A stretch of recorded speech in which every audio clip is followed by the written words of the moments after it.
Le 25 février 2025, élargissez vos horizons. La réalité de la phase d'apprentissage, c'est que personne n'est en mesure de vous aider ni de vous donner des indications. En fait, tout est contre vous.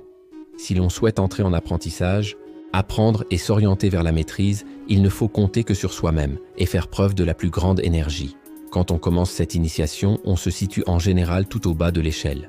On n'a, de par son statut, qu'un accès limité au savoir et aux personnes. Si on se laisse aller, on accepte son statut et on s'identifie à lui, surtout si l'on vient d'un milieu défavorisé. Il faut se battre contre toutes les limites et chercher opiniâtrement à élargir ses horizons. Dans toute situation d'apprentissage, il faut tenir compte de la réalité, mais cela ne signifie pas forcément rester au même endroit. Un bon début est de lire des livres et des documents qui dépassent le cadre imposé. En s'ouvrant aux idées du monde entier, on devient de plus en plus avide de connaissances. On trouve de plus en plus difficile de se contenter d'un cagibi exigu, et c'est un peu le but de la manœuvre.